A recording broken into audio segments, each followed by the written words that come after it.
I remember how hitchhiking got me my first job in information technology, computing, IT. Now, I'd completed a 3-month COBOL course. This is over 40 years ago, prior to there being degrees at the universities in Australia. It was in the infancy.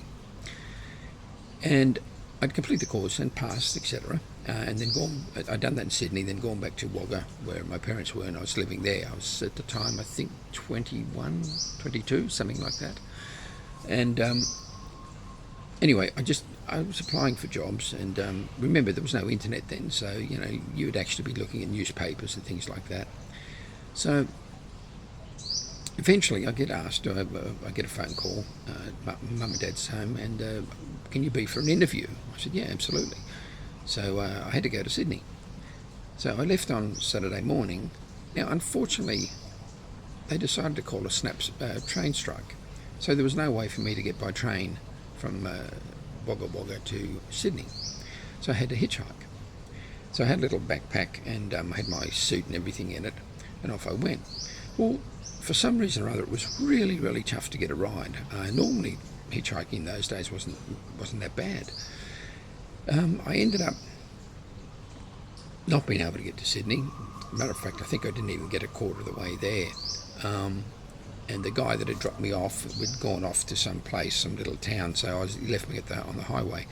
I ended up sleeping in the side of the road, in a ditch. Then I got up on Sunday morning and I hitchhiked again, and I got to within about 200 miles, I think, of Sydney, and it was night.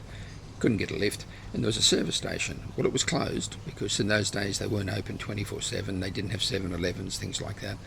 So I tried to go sleep at the back of the service station. Security guards came because they were circling, and they said, "What are you doing?" I said, "Well, I'm sorry, mate, I'm hitchhiking to Sydney. This is the story." He said, "Yeah, look, mate," he said, "I understand, but you can't sleep here." So I ended up sleeping once again in a ditch, bit off the side of the road. So Monday morning, luckily, I got a ride straight away, and I got into Sydney, and then from there I got at the time, I think the train was back up Monday morning, so I was able to get a train from Sydney out to Five Dock where the interview was. So anyway, I get there, go to the toilets, get changed into my suit. Of course, the suit's all crumpled up, whatever. I'm filthy.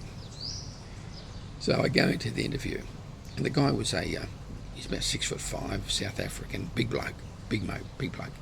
And he says, "So this is how you dress for an interview, is it?"